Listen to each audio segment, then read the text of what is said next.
Finn felt a nauseous hunger in him which the grapefruit had not assuaged. "We could use some crackers," he said now. "And don't say we're going to see those living alongside the road.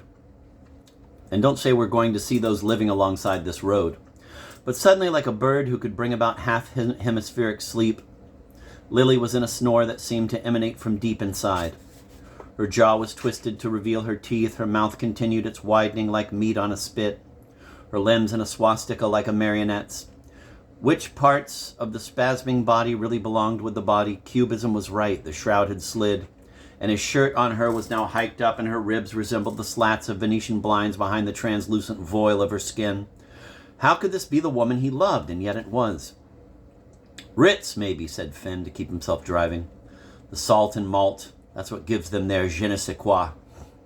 He cleared his throat. "As they say at the Ritz itself, where the crackers were invented, maybe." He had been teaching too long. He was able to talk to himself for long stretches. He made up too much and hoped for the best, like every teacher. They would soon perhaps have to be looking for a Homewood Sweets. That was more likely where Ritz crackers were invented. He was wondering whether she was awake. "Are you done?" she murmured from her now one-eyed doze. "Probably not," he said. He let many minutes go by. "I think we're lost," he said, though of course she had gone back to sleep. He let her sleep, and when she stirred and woke yet again, she seemed suddenly electrified with mechanical moves, like a Fosse dancer. "I think I broke my ankle in the shower," she said. "Broke your ankle? That's what you think you did?" "It was a little slippery." Perhaps we should get it looked at." "Are you joking?" she asked. "Sometimes I can tell, but not always." Finn let a long silence sit between them. "So what is death like anyway?" he asked finally. "Kind of what you think and kind of not what you think." She leaned toward him with her big stinking smile. "It's sort of what you make of it." Her eyes glittered with the iridescent green of a peacock tail or a fly. Her face often caught the light that way at night. She continued, "But through it all, my love never died. Not everything when you die dies all at once and together. And some things flicker back on. You kind of get trapped in this partial power outage. The guys with helmets fix some things, but not others." She sighed. "You think you can be the artist of your own death, but surprise, you can't even be the artist of your own art. It always turns out crappier than you planned." "Loss of the heart kills the brain," he had read. "Loss of the brain kills the heart, but only eventually." A million love stories demonstrated it. The heart could go on and on. Love was its own little generator of quasi-buried treasure.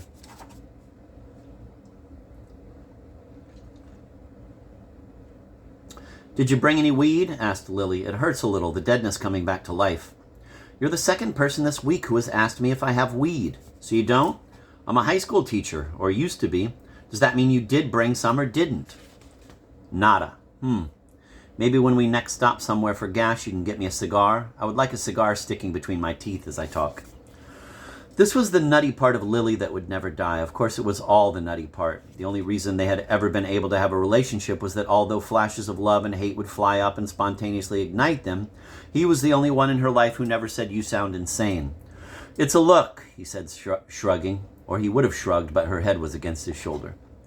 Her torso had begun to leak and swell. "Could my abdomen burst?" she asked. "Are there putrid gases building up?" There was a spot of bruisey yellow beneath her chin, as if she were holding up a buttercup to see if she liked butter.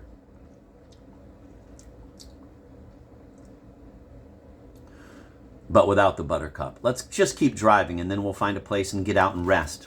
He felt suddenly worried. "I won't mock you by doing things you can't." This had been a complaint of hers when they were living together. He had never quite understood it. "Oh, Finn, you don't see now? I am impossible to mock. For right this moment, I am unmockable.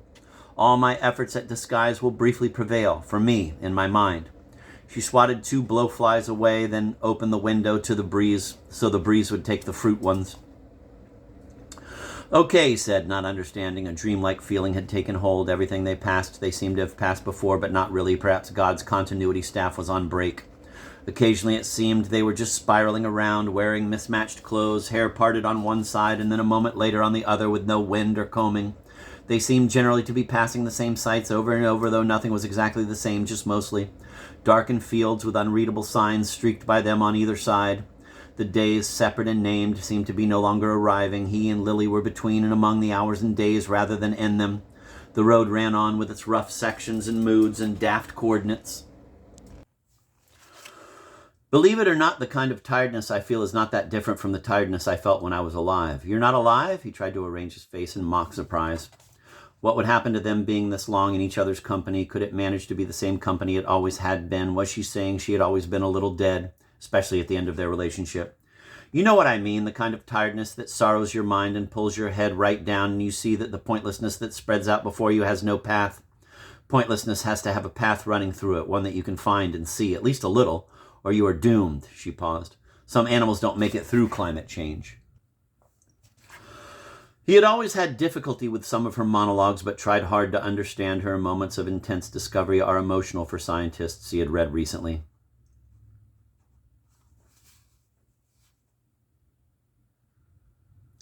And a diamond achieved its shape through massive force. Did this apply to them? Perhaps they were alike in that their soliloquies were conducted in a lone spotlight on a stage.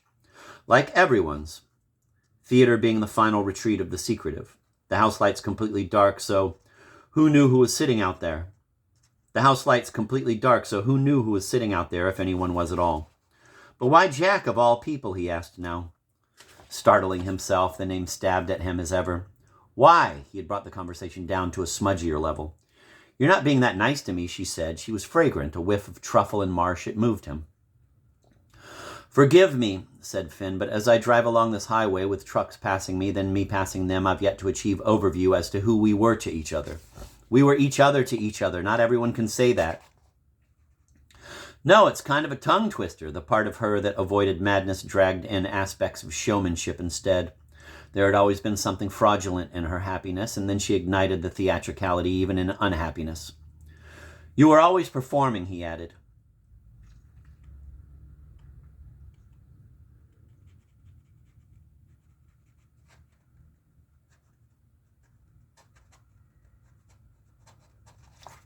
What do you mean? The clown shoes. The clown shoes are true, very true. Why would they be true? Because they are only shoes. They can't help what they are. They're just shoes. But your shoes even now are writing your lines. Writing my lines, she muttered, then straightened and pulled away. She shuddered a little. Why are you picking on my shoes? Are you cold? Should I turn the heat up? Lilies are heat-seeking and sun-searching. Heliotropes. Did you know that? Did you not know that? I didn't get that memo. He stared straight ahead at the gray road. I got a different one. One about water, but do not overwater, he did not say. Do not overwater the lilies. I'm sorry that I failed you. He nodded and swallowed. Yes, but I'm sorry that I failed you. Well, she sighed. Failure is how you meet people. Failure is how you sometimes get strong. You're talking from your clown shoes again. Vesti la guba, she said. No more Rice Krispies. He turned to glance at her while still trying to drive. As you can see, I set out to find you, but didn't really expect to succeed. I wasn't exactly prepared. No crackers. Plus, we are definitely out of Rice Krispies. But his suitcase from New York was helpfully in the back, beneath the cargo cover, and he believed it contained a small box of Wheaties.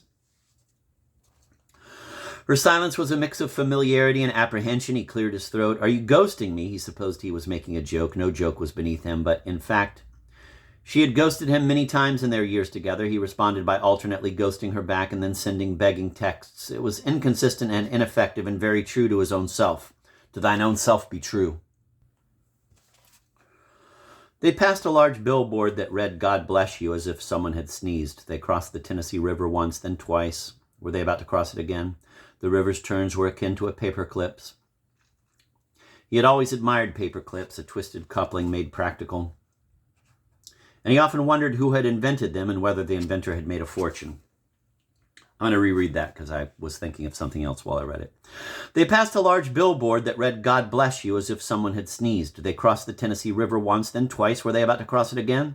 The river's turns were akin to a paperclip's. He had always admired paperclips, a twisted coupling made practical. And he often wondered who had invented them and whether the inventor had made a fortune.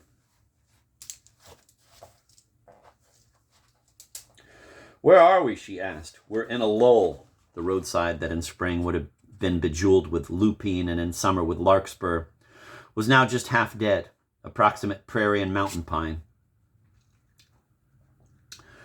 We're in a lull. The roadside that in spring would have been bejeweled with lupine and in summer with larkspur was now just half dead, approximate prairie and mountain pine.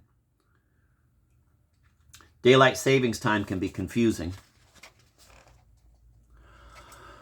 Oh, that it were summer and they were walking along a path beneath the misty moon and listening to the happiness of little frogs, which was like the happiness of cats, a vibrating purr but louder. In groups and under moist leaves, but no, they were in a chilly, chilly fall and Lily was cold. About 5 hours from Knoxville is my guess, he added. If he were going to be helpful, he should be helpful. Good, I'm glad that's where we're going. I thought it was what you wanted. It is. You read my mind. I think you told me. You know, this is how our conversations always went right from the start, even way back when you would try to get me out of bed while I slept off my sad little despairs. I remembered a little different. He remembered after a while, thinking, why shouldn't she want to take her own life? She has already taken it. What is the point of carrying on the way she does? What is the meaning of that kind of life? Nothing. You do? Yes, I do. He didn't want to argue with her, but there was always potential argument looming at every turn. What did Churchill say? We shall fight on the beaches, we shall fight in the fields, we shall fight in the car. But maybe I'm wrong. Yes, maybe you are, sad little despairs. Can despair be plural like that? Oh my God, yes, she exclaimed. He shook his head. Don't kill the messenger, she said.